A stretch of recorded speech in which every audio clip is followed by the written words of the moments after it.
Shalom Bapak Ibu Saudara, kita teruskan studi kita kristalisasi 1 Samuel. Kali ini kita ambil tema tentang Raja Saul, khususnya Saul yang tidak diproses ya. Beda dengan Daud yang diproses oleh Tuhan sebelum menjabat sebagai raja. Dan kita tahu nanti akhir hidupnya. Kita akan lihat dulu secara garis besar dulu kehidupan Saul. Nanti kita akan ambil tema-tema penting dalam kehidupannya ya. Tapi hari ini kita akan langsung dulu kita melihat bagaimana Saul menjadi raja, diurapi oleh Samuel, tapi tidak diproses ya. Dia menjadi raja. Mari kita melihat dulu, karena ini ada ayat yang seolah-olah Saul itu memerintah 2 tahun ya. Samuel pasal 13 ini dikatakan di sini Saul berumur sekian tahun ketika ia menjadi raja. 2 tahun ia memerintah atas Israel.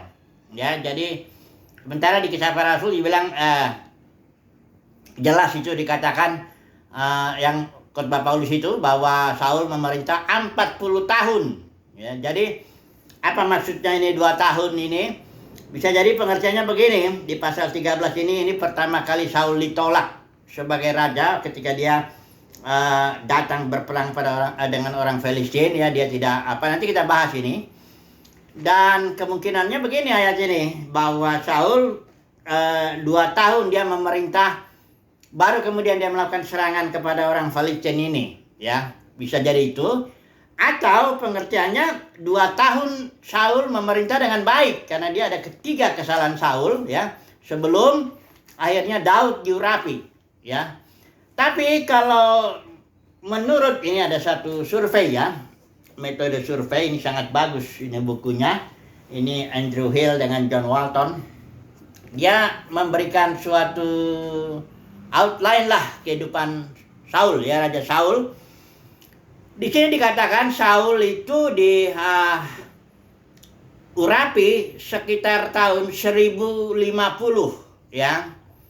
Dan langsung dia 1050 ini kemudian dia memerintah kurang lebih 20 tahun sebelum Daud diurapi. Ya, tahun 1050, 1040, 1030 baru kemudian diantaranya itu Daud diurapi. Kemudian karena Daud ini hanya belasan tahun jadi bentuk ya, barangkali ketika dia ditampilkan itu oleh Samuel yang mengurapi itu dikatakan Daud itu masih muda sekali ya, kemerah-merahan, wajahnya elok, itu barangkali dia umurnya ya belasan lah ya, barangkali 11-12 tahun ya. Kemudian dikatakan Daud menjadi raja usianya 30. Jadi barangkali Daud dibentuk itu sekitar ya belasan tahun lah, 14, 15, 16 tahun ya dia dibentuk itu ya, dikejar-kejar Saul maksudnya ya. Dan Saul mati tahun 1010. Jadi total itu memang benar Saul memerintah selama 40 tahun. Jadi 20 tahun pertama Daud belum ada lah ya. Artinya pengurapan Daud itu baru dimulai setelah 20 tahun lebih Saul memerintah dan punya anak Yonatan. Karena Saul itu waktu jadi raja dia kelihatannya masih muda sekali ya. Masih sangat muda ya, belum punya anak ya. Jadi outline ini saya yakin ini cukup tepat lah ya. Bahwa Saul memerintah 20 tahun lebih. Dia melakukan 3 kesalahan dalam pemerintahannya sebelum Daud tampil ya. Ini pertama kesalahannya di pasal 13, ketidaktatanan Saul untuk menunggu Samuel ini waktu itu. Dia suruh tunggu Samuel ya, tahu Saul karena lama nunggu-nunggu, dia langsung aja bikin persembahan dan dia berperang sama orang Filistin. Kemudian yang kedua, di sini Saul mengajak rakyat untuk bersumpah kutuk, jangan makan apa-apa sebelum membalas musuhnya. Tahu Jonathan makan madu. Nah, akibatnya Jonathan ya hampir mati harusnya Jonathan ini secara hukum raja seperti itu, tapi Untung rakyat membela ya, karena di sini ada kepahlawanan Yonatan. Nanti kita lihat lagi itu ya. Kemudian yang ketiga, kesalahan Saul ini ketika dia diperintahkan Tuhan untuk menyerang atau membinasakan Amalek, ya. Nah, di sini ternyata Saul membunuh semua yang jelek-jelek, tapi yang bagusnya di ini ya. Artinya tidak taatlah Saul di sini. Nanti kita lihat ada 3 poin kesalahan Raja Saul sebelum Daud ada itu ya. Kemudian pasal 16 barulah Daud diurapi. Ya, dan baru akhirnya ceritanya overlap ya. Daud diurapi, dia belasan tahun Saul tetap menjadi raja ya. Setelah Saul ditolak ya, karena dia melanggar firman Tuhan, dia tetap jadi raja. Kira-kira belasan tahun lagi overlap dengan Daud itu, Saul masih menjadi raja, punya istananya, punya pasukannya, ya, punya segalanya lah ya sebagai raja. Tapi secara ya di hadapan Israel dia raja, tapi di hadapan Tuhan dia sudah ditolak ya. Tuhan sudah beralih kepada Daud ya. Dan ini kadang-kadang kita melihat hati-hati ya. Ini dalam pelayanan ini beda ini ya. Ada yang di hadapan Tuhan pelayanan, ada yang di hadapan manusia. Di hadapan manusia Saul tetap menjadi raja belasan tahun lamanya sebelum dia akhirnya mati secara konyol juga itu matinya. Dia tetap raja, dia tetap dihormati, dia tetap berperang, dia tetap padanya sebagaimana raja lah ya, melakukan ministrinya. Tapi di hadapan Tuhan dia bukan raja lagi. Dia bahkan dikatakan roh Tuhan sudah undur daripadanya. Ya, nanti kita lihat berkali-kali itu dia undur roh Tuhan, dia datang roh jahat dan dia kerasukan kayak gitulah ya. Jadi ini banyak ini pelajaran-pelajaran yang sangat berharga. Kita pelan-pelan coba ya menarik pengertian-pengertian atau pemahaman-pemahaman ini dari kisah Saul dengan Daud ini ya. Karena ya banyaklah ya mengenai Jonathan ini juga. Bagaimana tadinya Jonathan ini berharap menjadi orang kedua setelah Daud ya. Udah tahu Jonathan mati bersama Saul. Tentang nanti kalau ada cerita berikutnya tentang Abner ya. Banyaklah, oke lah. Mari kita lihat dulu sekarang tema kita. Saul sebagai raja tanpa proses. Nah, gitu aja dulu ya. Itu temanya itu kita ya. Karena dia di sini waktu itu kondisinya kita tahu ya latar belakangnya. Kenapa Saul ini dipilih menjadi raja. Karena pada waktu Israel ini Samuel sudah tua. Dan anak-anak Samuel diangkat jadi hakim meneruskan ayahnya ini Samuel. Tapi anehnya ini anak-anaknya nih mengejar laba, memutarbalikkan keadilan dan gak benar gitu. Akhirnya tua-tua Israel bilang, waduh, engkau sudah tua dan anak-anakmu tidak hidup seperti engkau. Jadi berikanlah kami seorang raja untuk memerintah kami. Jadi memang seperti segala bangsa lain ya. Kondisinya, motivasinya juga Israel itu tidak benar. Makanya Tuhan menganggap ini mereka menolak aku sebagai raja. Tapi Tuhan bilang oke lah. Kalau memang sudah begitu ya. Tepat kata Tuhan itu sebagaimana mereka menolak aku atau tidak beribadah kepadaku sepanjang di padang gurun 40 tahun itu. Ya udah sekarang juga begini. Karena Samuel itu sempat kesal. Tapi Tuhan bilang jangan kau kesal karena aku yang ditolak mereka itu ya. Akhirnya dipilihlah Saul tanpa persiapan. Tanpa proses ya, karena kita tahu Tuhan kita kan Tuhan proses ya. Ketika Tuhan menciptakan Adam dan Hawa taruh Taman Eden itu belum jadi, belum segambar dan serupa dengan Tuhan. Banyak orang pikir sudah serupa segambar, belum. Itu proses dari taman terus selama berabad-abad berjaman-jaman berdispensasi sampai nanti langit dan bumi yang baru, kota Yerusalem dari taman ke kota itu proses ya. Oke lah, mari kita melihat dulu proses ini. Karena proses ini, Yesus juga diproses. Yohanes Pembaptis diproses. Paulus diproses ya. Daud juga diproses ya. Nanti kita melihat ya, apanya. Mari kita melihat dulu intinya dulu ya. Kenapa orang yang melayani itu, atau apalagi dia memiliki jabatan penting raja begitu. Kalau nggak diproses ini kayak Saul ini ya. Saya mau mulai sebelum kita mengambil ada beberapa ayat dasar-dasar kenapa Tuhan itu bekerja, mengapa Tuhan memproses ya. Ini dikatakan begini mengenai Saul ini ya. Dia ini Saul seorang yang kelihatannya rendah hati ya. Ketika dia mau dipilih ya, dia ngumpet. Setelah dia tertunjuk oleh undian begitu, dia ngumpet di barang-barang seolah-olah kayaknya dia tidak mau jadi raja begitu. Ya. Dan itu sebenarnya intinya penyakit Saul ini sama nih dengan penyakit Gideon juga ini ada ini. Dia artinya memandang dirinya kecil. Saul memandang dirinya kecil gitu. Aku ini suku yang terkecil Benyamin waktu dia diurapi sama Samuel. Mengapa Bapak demikian berkata, kaumku paling ini hina, aku paling muda. Pokoknya begitulah, ya. Merasa kecil karena dia memandang dirinya. Orang yang memandang dirinya ada dua kemungkinan. Dia menjadi sombong kalau dia memandang dirinya hebat. Tapi yang kebanyakan terjadi enggak. Kalau memandang diri itu kebanyakan orang jadi minder, ya. Rendah diri, bukan rendah hati, rendah diri. Memandang aku nggak bisa, itu bahaya ternyata sifat itu. Karena ketika orang masuk dalam ministry, dia mesti melihat bahwa Tuhan sudah mengganti identitasnya.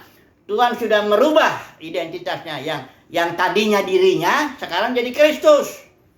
Makanya Paulus bilang hidupku bukan aku lagi, tapi Kristus. Identitas kita adalah Kristus. Bukan soal kita besar atau kecil di hadapan diri kita atau di hadapan orang. Nggak ada urusan itu. Kita adalah, identitas kita adalah Kristus karena kasih karunia Tuhan. Dan karena itu kita jalankanlah pimpinan Kristus ini hari lepas hari. Jalankanlah tugas-tugas yang dari Kristus ini tanpa memandang diri sendiri lagi. Karena kalau kita memandang diri, nah ini ada penyakitnya nih. Saul ini kayak Gideon juga ya.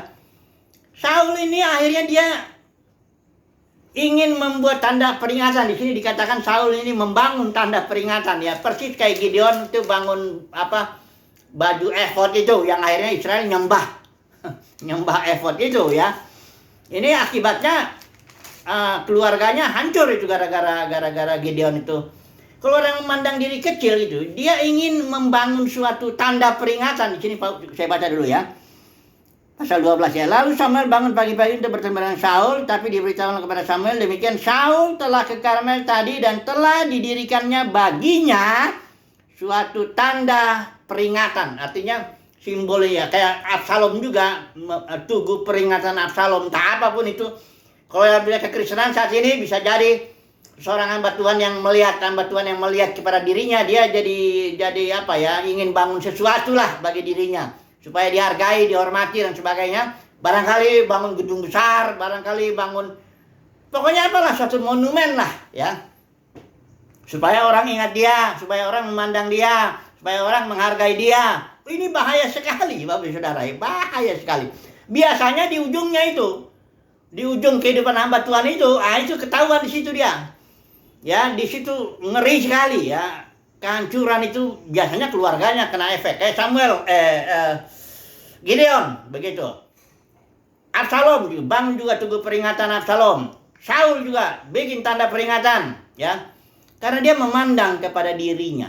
Saudara, kita ini jangan mandang kepada diri lah ya. Pandang kepada Tuhan tentunya, tapi pahami juga bahwa hidup kita bukan lagi kita, tapi Kristus di dalam kita. Jalani aja hidup Kristus itu hari lepas hari. Jalani saja tugas yang Kristus berikan kepada kita. Aman sudah, kita nggak pandang, kita nggak butuh dihargai, nggak butuh dihormati, nggak butuh mau orang mau ngomong apa, nggak urusan. Karena kita hidup kita Kristus. Kita tahu Kristus ini udah sangat berharga sekali. Christ in you, the hope of glory. Kemuliaan ini udah dahsyat sekali, hanya belum dinyatakan. Jadi kita nggak butuh kemuliaan manusia, nggak butuh, itu bahaya. Itu penyakit batinia menurut saya ya. Ini penyakit batinia yang lengket kepada hamba Tuhan yang sangat-sangat berbahaya. Di ujung kehidupannya biasanya itu kelihatan itu. Karena ketika awal dia belum bisa bikin tanda peringatan ya.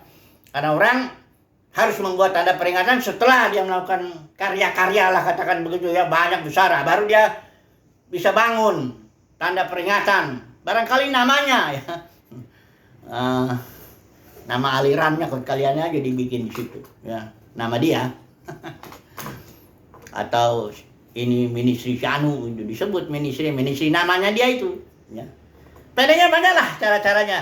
Tuhan tahulah itu ya, hati-hati ya, itu karena begitu dia bangun itu, kehancuran menyusul itu ya. Jadi Saul ini punya sifat yang saya bilang apa ya, memandang kepada diri sendiri, tidak memandang kepada Tuhan, memandang kepada dirinya, dan akibatnya dia merasa minder ya, dan karena minder dia bikin tanda peringatan supaya dihargai orang, supaya diangkatlah dirinya gitu, agak diangkat lah ya. Oke, ini satu ya, kelemahan Saul ya. Kemudian dia kalau orang diproses ya, tentu semua orang juga barangkali penyakit batinnya ini ya ada. Tapi kalau dia diproses ya tentu disembuhkan lah ya, disembuhkan dia ya. Nah, proses ini coba dulu dari mana ya saya memulai proses ini? Atau dari firman Tuhan dulu mengenai Moab, ini nggak usah kita baca lah ya, kita udah pernah baca itu. Moab tuh hidup aman, itu dalam kitab Yeremia itu. Kalau nggak salah ya, Yeremia saya rasa. Dikatakan Moab hidup aman seperti anggur di atas endapannya, nggak dipindahkan dari satu tempayan ke tempayan lain. Sebab itu rasanya tetap sama. Itu firman Tuhan bilang. Kalau kita tahu orang bikin anggur, diperas dulu anggur, taruhkan dalam satu bejana, didiamkan dulu sampai ampasnya turun. Udah gitu dibuang, anggurnya, ampasnya dibuang ya. Dituang, anggurnya, ampasnya dibuang, didiamkan lagi sejangka waktu. Turun lagi ampasnya, buang lagi anggurnya, dituang lagi anggurnya, dibuang ampasnya ya. Berulang-ulang dibentuk, diproses begitu sehingga rasa daripada anggur itu jadi enak karena ampasnya sudah dibuang. Jadi orang yang diproses oleh Tuhan secara demikian, itu cita rasanya berubah ya. Dia menjadi berubah, dia bukan lagi manusia jasmani, dia sudah manusia spiritual. Dia identitasnya nggak lagi identitas manusiawi, tapi identitasnya adalah Kristus. Jadi begitu ya. Kemudian kita lihat dalam Ibrani pasal 12 yang kita baca juga ini, bahwa kalau seseorang itu diakui sebagai anak di hadapan Tuhan, ya bahkan anak spesial lah katakan begitu, itu dihajar dengan tandanya, itu dihajar, dibentuk, diproses. Kalau ada seseorang yang melayani kayaknya hidupnya aman-aman aja ya, karena kalau diproses itu jelas gak enak, itu jelas tidak enak, menderita itu diproses itu ya. Tidak ada itu proses itu enak. Ibrani bilang jelas ya, didikan atau hajaran itu mendatangkan duka cita, tapi setelah itu menghasilkan damai sejahtera. Jadi waktu dihajar Tuhan, udah pasti nggak enak ya.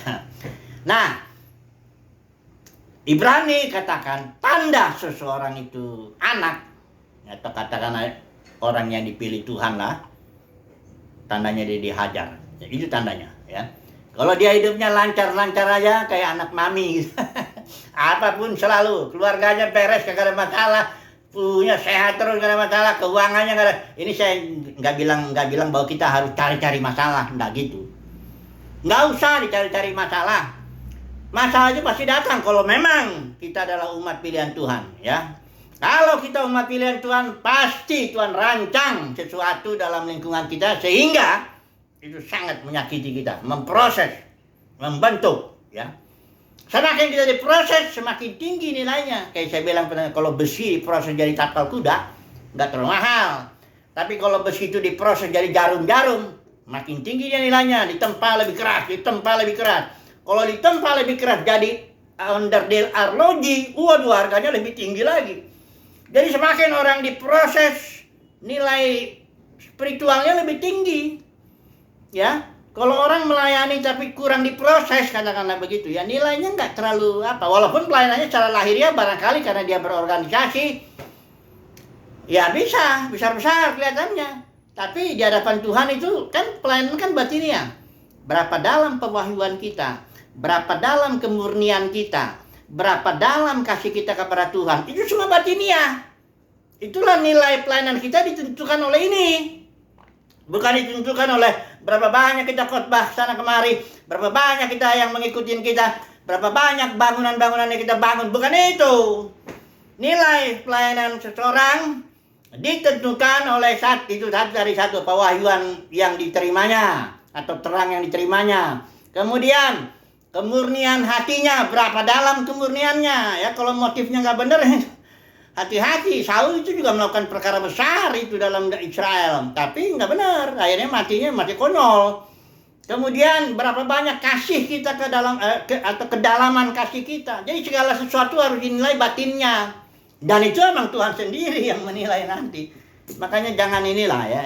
Tapi dunia Kristen memang sudah jadi lahiriah ya. Oke lah ya. Kemudian Saul udah di proses begini ya. Kemudian ini, coba dulu kita baca ini ya, ayat-ayat yang satu lagi nih. Proses ini ya. Umat Tuhan ini ada, ini kasus mana Israel itu waktu itu dibuang ke Babel. Sebagian sudah dibuang ke Babel oleh Nebukadnezar, sebagian lagi tidak. Ada di sini Yeremia mendapat penglihatan 2 keranjang buah ara. Dan Yeremia melihat keranjang buah ara yang baik itu adalah simbol daripada orang Israel yang dibuang ke Babel. Diproses oleh Tuhan di Babel 70 tahun, dibentuk, dihajar oleh Tuhan 70 tahun di Babel itu. Tapi nanti akan dipulangkan. Inilah yang dipakai itu, yang dipakai Tuhan. Itulah dia Zerubabel bangun bait suci, itulah Nehemia tembok, dan Ezra bikin apa?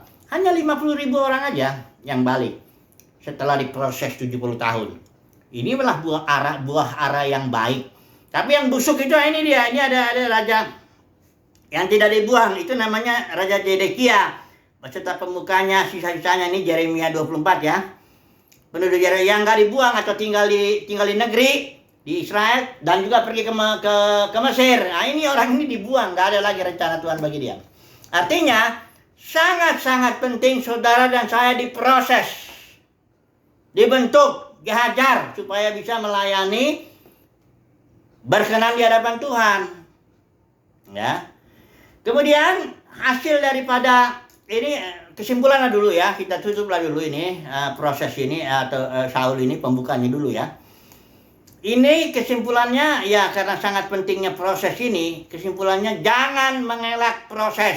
Karena beberapa kasus ini mengelak. Daud juga pernah mengelak. Diproses dikejar-kejar Saul, akhirnya dia lari keluar ke negeri Filistin, Raja Gad itu. Akhirnya dia sudah mengalami siklak ya, krisis siklak. Nanti kita akan bahas itu ya di Mazmur 37. Daud kasih nasihat, jangan diamlah di negeri, berlakulah setia. Kemudian Abraham pernah juga dia melarikan diri dari proses. Ketika dia dari Ur Kasdim jalan ke Haran, dia jalan ke tanah perjanjian, ada kelaparan di sini tanah Kanaan. Dia lari ke Mesir. Nah, akhirnya terjadi peristiwa memalukan dan bahkan Hagar itu diambilnya di situ, yang akhirnya menimbulkan problem itu. Abraham juga, Elimelek, kita tahu juga Elimelek itu yang kita perut, itu juga karena kelaparan di Israel, lari dia ke Moab, mati dia semuanya di situ. Elimelek, Mahlon, Kilion, anak-anaknya itu habis ya. Jadi jangan mengelak, ini kesimpulannya. Jangan mengelak proses Tuhan ya. Tuhan yang merancang semuanya ini. Sangat detail sekali. Rambut kepala kita pun dihitung, ke orang burung jatuh nggak ada yang terjadi di luar kehendak Bapa. Jadi Bapa proses. Jangan kita melarikan diri. Kalau kita dimasukkan oleh Tuhan ke satu kondisi, dan kondisi ini menyakitkan, kita ketemu orang-orang yang bikin kita dongkol luar biasa, bertahanlah di situ sampai Tuhan sendiri nanti yang dengan caranya, entah caranya itu orang itu pergi, entah kita dibikin bagaimana lah, atau kita dibentuk sehingga nggak sakit lagi. Pendeknya jangan mengelak dari proses, karena proses itulah yang nanti akan menilai kedalaman pelayanan kita. Apakah ministry kita ini berkenan kepada Tuhan atau hanya besar di hadapan manusia? Hati-hati ya. Proseslah yang menentukan. Kalau seorang diproses, makin keras jadi proses, makin dalam ministry-nya. Barangkali di hadapan orang nggak besar, nggak apa-apa. Nggak ada urusan kok dengan orang. Ya. Apa kata orang nggak ada urusan. Kita di sini ministry di hadapan Tuhan. Dan Tuhan yang menilai kita nanti. Di hari penghakiman ketika dia datang, nah di situ Buat apa dihargai orang? Saya belajar ya, 40 dari tahun 78 itu ditangkap Tuhan, udah berapa nih? 44 tahun ya. Dipuji orang itu memang enak, tapi nggak seberapa juga. Dihina orang emang nggak enak, tapi nggak juga seberapa sakitnya. Anggap aja lah, makanya Paulus bilang bagiku sedikit kali artinya. Entah aku mau dihakimi sama kamu, entah kamu bilang aku ini hamba Tuhan apa enggak, entah kamu bilang aku ini penyesal apa enggak peduli. Sedikit artinya, ayo mari kita belajar seperti Paulus. Dia hidup di hadapan Tuhan. Cukuplah dulu saudaraku ya. Haleluya. Amin.